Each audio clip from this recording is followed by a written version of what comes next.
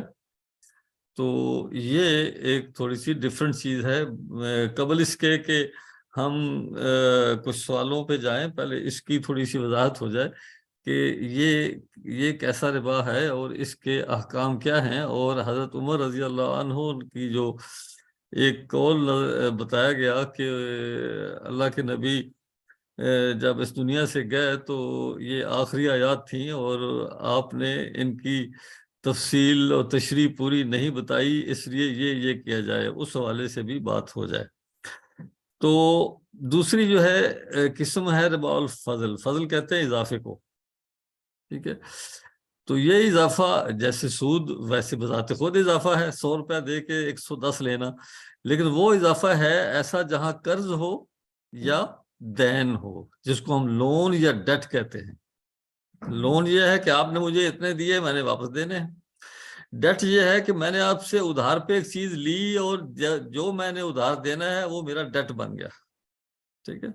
یعنی ڈیٹ میں ایک کوئی کریڈٹ ٹرانزیکشن ہوتی ہے اور اس کے نتیجے میں جو ایک پیبل اور ریسیویبل وجود میں آتا ہے وہ ڈیٹ ہوتا ہے۔ تو لون یا ڈیٹ کے اوپر کوئی بھی اضافہ لینا یہ عام ربا کی قسم ہے، جس کو ربا القرآن بھی کہتے ہیں اور جس کو ہم نے ابھی تک پڑھا کہ قرض کے اوپر یا دین کے اوپر ہے۔ یہ دوسری قسم جو ہے یہ ربا الفضل، فضل کا مطلب ہے اضافہ، اور اس کو جب ہم ڈیفائن کریں گے تو یہ کوالٹی پریمیم ہے بیسیکلی۔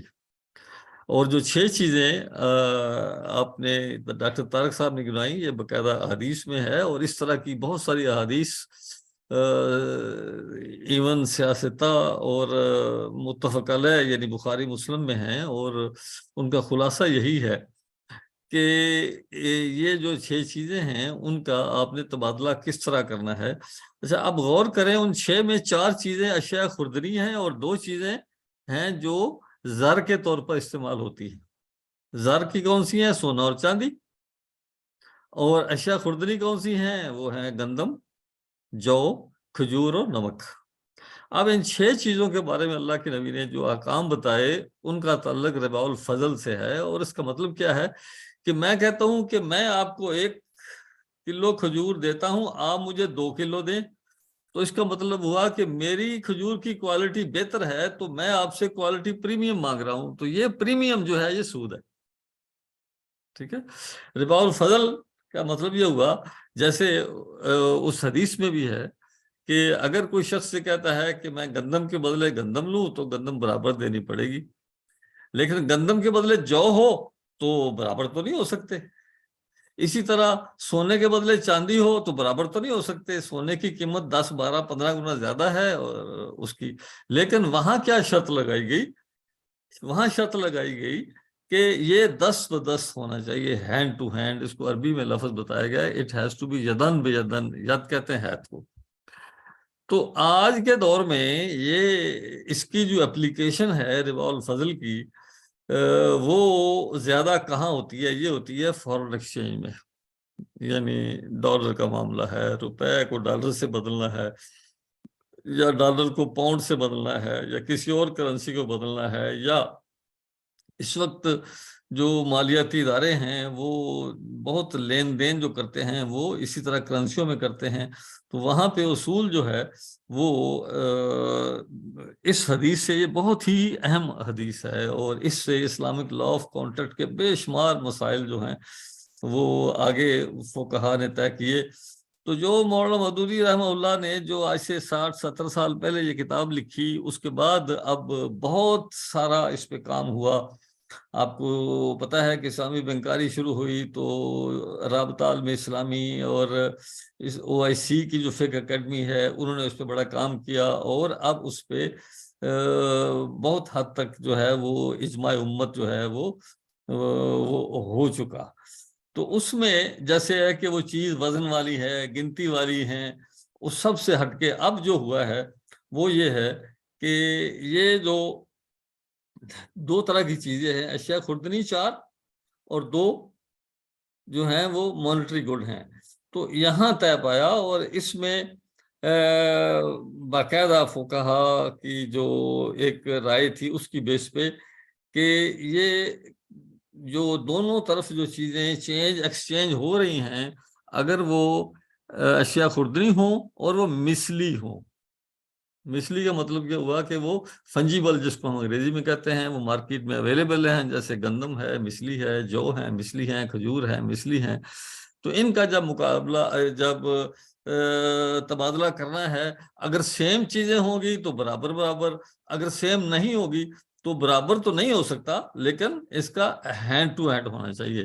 چنانچہ آج کے دور میں اس کی اپلیکیشن یہ ہے کہ اگر میں ڈالر دے کے یا روپے دے کے ڈالر لینا چاہ رہا ہوں تو بڑی واضح سی بات ہے کہ تقریباً 270-275 روپے کا ایک ڈالر ہے. برابر تو نہیں ہو سکتا، لیکن اس کے لیے ہے کہ it should be hand to hand. میں آپ کو 270 روپے دوں، آپ مجھے ایک ڈالر دیں. یہاں یہ چیز بڑی اہم ہے. اور اس وقت جو دنیا کی مارکیٹوں میں پرابلم ہو رہا ہے وہ یہی ہے کہ یہ اسلام کا جو اصول ہے اس پہ عمل وہ نہیں ہو رہا. تو اس کے علاوہ اور بھی ہے کہ بلکہ اسلام تو چاہتا ہے کہ جو ٹرانزیکشن ایک دفعہ ہوگی اس کو پورا کرنا ہے. میں نے آپ سے ڈالر لیے، روپیہ دینے ہیں، تو پہلی تو حکم عدولی یہ ہوتی ہے کہ میں فوری ایکسچینج کرتا ہی نہیں. دوسری یہ بات ہے کہ میں دیتا ہی نہیں، بلکہ اس مدت پورا ہونے سے پہلے آگے سے آگے، آگے سے آگے، جس کو ہم نیٹ آف کرتے جاتے ہیں. تو پہلا تو اس میں یہ ہے کہ یہ جو آج ہم نے پڑھا ربا الفضل کا، اس کا تعلق کوالٹی پریمیم سے ہے، اور اس کی جو ویلیو سے ہے. وہاں پہ جو حکم آیا وہ یہ ہے کہ آپ نے جب آپس میں ان چیزوں کا تبادلہ کرنا ہے تو یہ ذہن میں رکھیں کہ اگر تو دونوں طرف ایک جیسی چیز ہو تو پھر برابر برابر بھی ہوگا، اور پھر ٹائم ہینڈ ٹو ہینڈ بھی ہوگا. لیکن اگر دونوں طرف ایک چیز نہیں ہے، جیسے ایک طرف ڈالر ہے دوسری طرف روپیہ ہے، اب دونوں ایک چیز نہیں ہے لیکن یہ مانیٹری یونٹ ہیں، تو اس کے لیے ضروری ہے کہ ان کا جو ایکسچینج ہے وہ ہینڈ ٹو ہینڈ ہونا چاہیے. اب یہاں مسئلہ یہ ہے کہ اس وقت ہمیں ضرورت پڑتی ہے، یعنی آپ کو، مجھے، میرا بیٹا جو ہے وہ اگر فضکیہ امریکہ میں پڑھ رہا ہے یونیورسٹی میں، میں نے اس کی فیس دینی ہے، اور مجھے پتا ہے کہ سال کے 12 مہینے میں نے 6 دفعہ ہر 2 مہینے بعد فیس دینی ہے. تو میں آج سے ڈالر جو ہے وہ بک کراؤں تاکہ مجھے، تو اس کو ہیجنگ کہتے ہیں، یا اس کے لیے فارورڈ کور، ایک بینکاری کی زبان میں ہے کہ فارورڈ کور اس کو ہم کہتے ہیں، کہ میں نے جو ڈالر اگلے سال جولائی میں لینا ہے اس کا ابھی سے میں کور لیتا ہوں. تو سودی بینکاری میں جب میں جا کے کہوں گا تو وہ مجھے اگلے 6 مہینے کا وہ سود بھی اس پہ لگائے گا. ٹھیک ہے. اور اسلامک لا تو یہ کہتا ہے کہ میں نے جب بھی ڈالر کا مقابلہ روپے سے کرنا ہے، میں نے کرنا ہی اس کو دست بدست ہے، اس کو میں ڈیلے کر ہی نہیں سکتا. یہ بنیادی اصول ہے، اور چونکہ حدیث بھی عین مسلمہ ہے، اس میں کسی بھی مکتب فکر کا کوئی اختلاف نہیں ہے. چنانچہ تو اس کے لیے پھر غور ہوا کہ کیا کیا جائے. تو غور کرنے کے بعد فارورڈ کور اس کو ہم کہتے ہیں. جیسے امپورٹر ہے، ایکسپورٹر ہے، ایک شخص ہے، اس نے کوئی چیز منگوانی ہے اور بعد میں اس کے پیسے پے کرنے ہیں، تو اس فارورڈ کور لیتا ہے. فارورڈ کور کا مطلب یہ ہوا کہ اگر میں نے جنوری میں پیسے، مارچ میں پیسے کرنے ہیں، پے کرنے ہیں ڈالر، تو میں آج سے انشور کر لوں کہ مجھے وہ اتنے پیسے میں ملے گا اور میں پے کروں گا. تو چنانچہ جو علماء نے، فقہا نے الاؤ کیا وہ یہ تھا کہ آج میں پرومس کر کے ایگری کر لوں کہ میں فروری کی یا مارچ کی 10 تاریخ کو آپ کو $100 دوں گا اور اس ریٹ پہ آپ سے روپیہ لوں گا. لیکن یہ لینا اور دینا جو ہے یہ اس وقت ہوگا، یعنی جو ٹائم ہے وہ دونوں ایک طرف ہی، یعنی میں $100 دے رہا ہوں گا اور وہ اس کے بدلے میں مجھے ڈالر دے رہا ہوگا.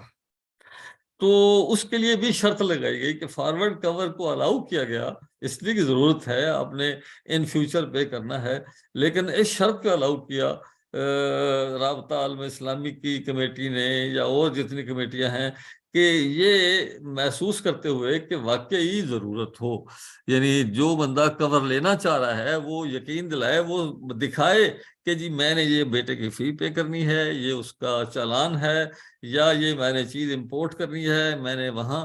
تو اگر ایکچوئل ہے تو پھر آپ اس طرح کریں گے کہ جی یہ میں پرومس کر رہا ہوں کہ آپ سے اتنے ڈالر لوں گا اور اس کے بدلے میں اتنا روپیہ ہوگا، لیکن ڈالر دینا اور روپیہ لینا اس وقت ہوگا تاکہ وہ جو ایک حدیث کا حکم ہے وہ پورا ہو جائے. ٹھیک ہے. اچھا، اب اس میں ایک اہم بات یہ ہے، ٹائم آج جلدی بھی ختم کرنا ہے، تھوڑا سا ٹائم رہ گیا. ایک اہم بات یہ ہے کہ یہ حکم ہے کیوں، کہ فوری طور پر کیوں کرنا ہے. یعنی یہاں تک تھا صحابہ کرام مدینہ منورہ میں جب کہیں درہم اور دینار کا موقع کا لین دین ہوتا تو اگر ایک صحابی کہتا جی میں گھر سے لا کے دیتا ہوں دینار، تو وہ کہتا نو، یہ اللہ کے رسول کی خلاف حکم کی خلاف ورزی ہے، آپ پہلے لے آئیں اور پھر ہم تبادلہ کریں گے. یہ اتنی سختی کیوں؟ یہ سختی اس لیے ہے کہ یہ جو فرق ہم نے کرنا ہے کہ ایک تو عام قرض ہوتا ہے، اور قرض جو ہے کسی کی ہیلپ ہے، کسی کے لیے ایثار ہے. یہ قرض نہیں ہے، یہ بزنس ہے. تو بزنس میں جب میں آپ کو ڈالر یا روپیہ دے رہا ہوں تاکہ وہ ڈالر آپ یوز کر کے کچھ بھی فائدہ اٹھائیں، اپنی کھانے کی چیز لیں، آپ انویسٹمنٹ کریں، تو اب آپ کا بھی فرض بنتا ہے کہ آپ بھی اسی ٹائم پہ مجھے دیں. تو اسلام اس حد تک مائنیوٹ لیول پہ جا کے انشور کرتا ہے کہ ایک فریق دوسرے فریق کو اس طرح کا نقصان نہ پہنچائے. یہ تو حکم تھا کہ ربا الفضل میں اتنا اس حوالے سے سختی کیوں ہے.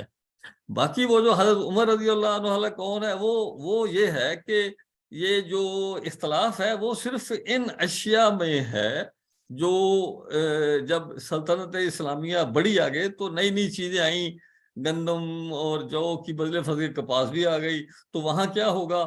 تو اس طرح کے مسائل اس طرح اختلاف شروع ہوا، تو انہوں نے یہ کہا کہ بجائے اس کے کہ بندہ کسی جرم اور کسی سود کے چکر میں پڑ جائے، اس لیے بہتر ہے جہاں تھوڑا سا بھی شک ہو اس کو چھوڑ دیا جائے.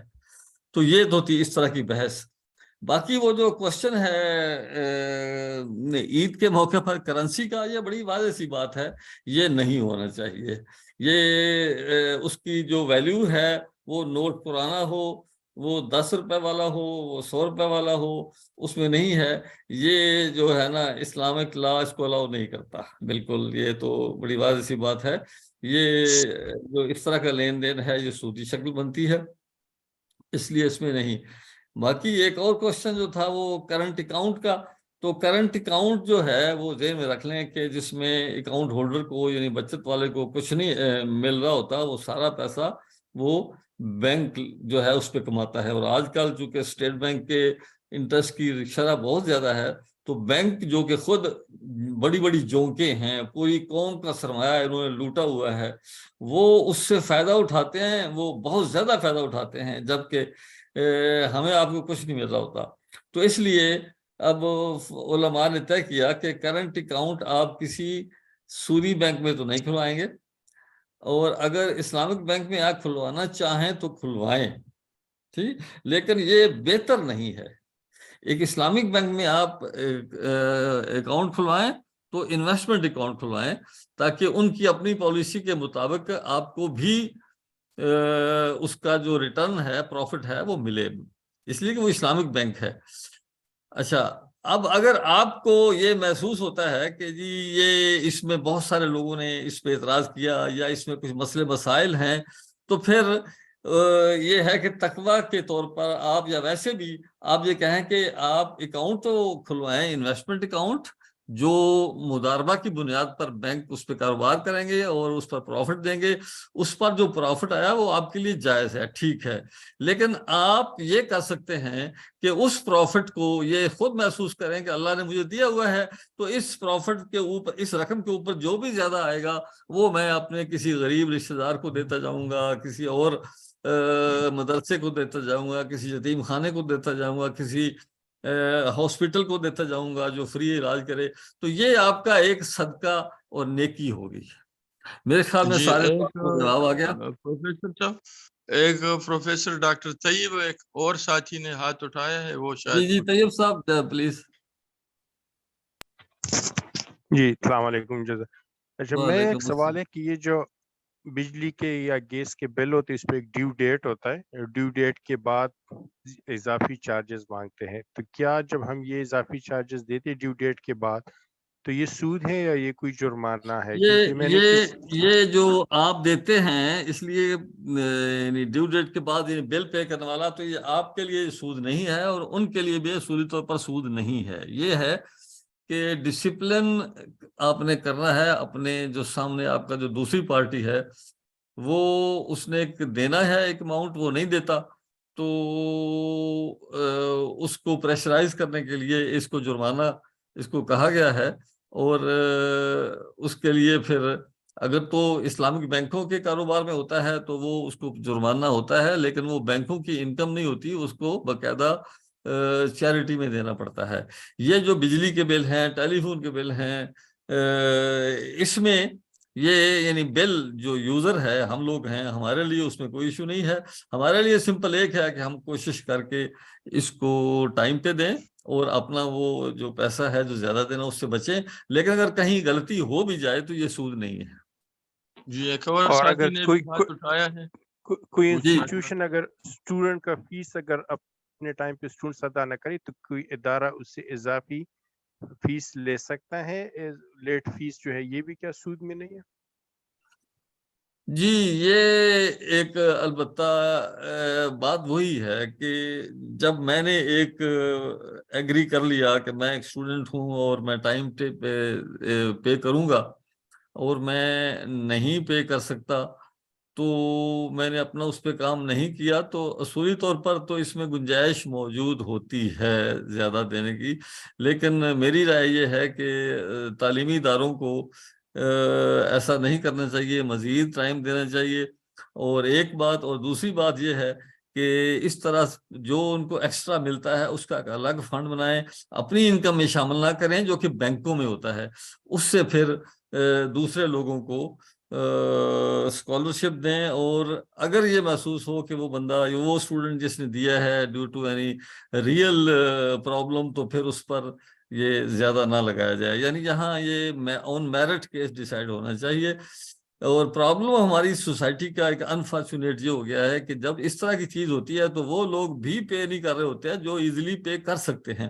تو اس لیے ایسی صورتحال میں ایک پورا ڈسپلن کریٹ کرنے کے لیے یہ کیا جا سکتا ہے، لیکن وہاں پھر کیس ٹو کیس فیصلہ کیا جائے. اور اگر ایک ایسا شخص ہے جو اس کے پیرنٹ یا اس کے جو بھی شخص ہے وہ پے کر سکتے تھے انہوں نے نہیں کیا تو اس سے ایکسٹرا لیا جائے، لیکن اس کو یونیورسٹی اپنی انکم نہ بنائے اور کالج والے، بلکہ اس کو ایک فنڈ بنائیں جس سے باقی جو حقدار طلباء ہیں they are not able to pay fee ان کو اس سے اسکالرشپ دیں. جی ایک اور سوال بھی ساتھی پوچھنا چاہتے ہیں. 4-5 منٹ رہ گئے. حافظ صاحب، حافظ احمد صاحب. السلام علیکم ڈاکٹر صاحب، میں یہ پوچھنا چاہ رہا ہوں کہ یہ جو آپ نے کرنسی ایکسچینج کا ایشو اٹھایا ہے، یہ استحصال کی ایک بہت بڑی شکل ہے. مثلا پاکستان میں امریکہ میں ایک مزدور 1 گھنٹہ کام کرتا ہے تو اس کو $10 ملتے ہیں جی، اور پاکستان میں ایک مزدور گھنٹہ کام کرتا ہے تو اس کو بھی اگر $10 ملتے ہیں تو ایکسچینج تو برابر ہونی چاہیے نا. مطلب اصل چیز تو یہ انسان کی ایفرٹ کے اوپر ہونا چاہیے. یعنی پاکستان کا مزدور وہی کام کرے تو اس کو $1 کا 10واں حصہ ملے یا $1 ملے، اور وہی کام امریکہ کا مزدور کرے تو اس کو $10 ملے. یہ چیز اس کے بارے میں ذرا کمنٹ کریں. جی دیکھیں، جو امریکہ کا مزدور جو $1 لیتا ہے وہ $1 وہیں خرچ کرتا ہے. پہلی بات تو یہ ہے.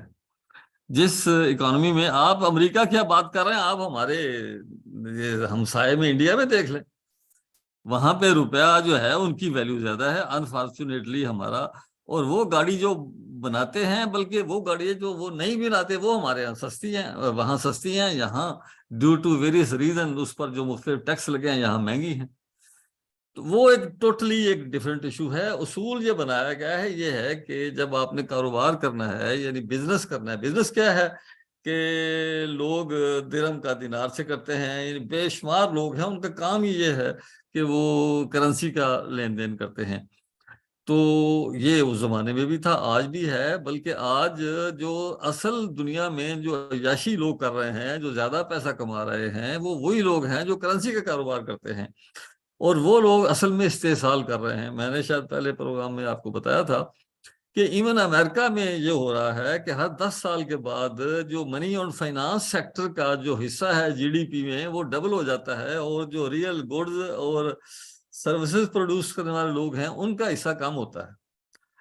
تو آج لوگ کیا کرتے ہیں کہ میں یہاں بیٹھا ہوا کراچی اسلام آباد میں نکئی مارکیٹ میں یا نیو یارک مارکیٹ میں یا کسی اور مارکیٹ میں ڈالر بک کرتا ہوں، اور صبح 9 بجے پھر 10 بجے پھر 11 بجے 12 بجے بیچ دیتا ہوں، اور اسلام تو کہتا ہے کہ آپ نے دست بدست کرنا ہے، وہاں میں دیتا ہی نہیں۔ وہاں میں اینڈ پہ آ کے اپنے بروکر سے کہتا ہوں بھائی شام کو جتنے مجھے دینے ہیں وہ میرے اکاؤنٹ میں ڈال دو، نہیں تو میرے اکاؤنٹ سے نکال لو۔ تو یہ سارا کام جو ہے وہ غلط ہو رہا ہے، اور اس وقت ہماری کیا یعنی دنیا میں جو اس وقت فطور ہے وہ اسی وجہ سے ہے۔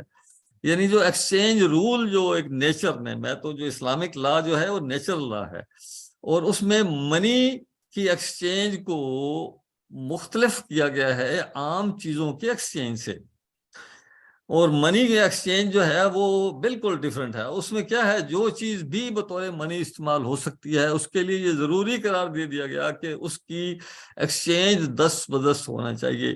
یہ 4 چیزیں جو ہیں یا جو 6 چیزیں ہیں، ان کے بارے میں کیوں حکم دیا گیا کہ آپ نے کو دست بدست کرنا ہے، اور بڑی تفصیل سے بتایا گیا، اس لیے کہ وہ فنجیبل ہیں، وہ مثلی ہیں، کسی نہ کسی دور میں وہ بطور کرنسی استعمال ہوتی رہی ہیں۔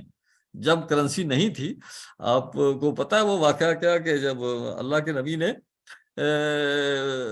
وہ عامل زکوٰۃ کو بھیجا اور خیبر کی کھجوریں آئیں، تو وہ آپ نے کہہ دیا کہ یہ تو ربا کا کام ہے کہ آپ نے اچھی کھجوریں دے کے آدھی اور ڈبل وہ دوسری لے لی۔ تو اس کے لیے کیا کرنا ہے؟ کرنا یہ ہے کہ آپ کے پاس جو ہے وہ بیچو، اور اس سے جو درہم دینار بولے اس سے خریدو۔ تو ہر چیز کو کلیئر کر دیا ہے۔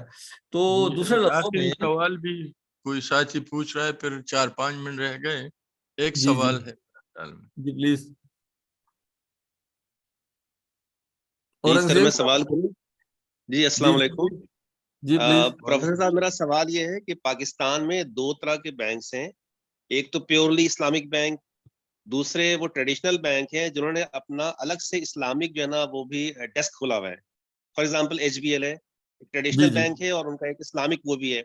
تو میرا سوال یہ ہے کہ کیا پاکستان کے لوگوں کے لیے جائز ہے کہ جب اسلامک بینکس موجود ہوں تو وہ اپنے پیسے غیر اسلامک بینکوں کے اندر رکھیں؟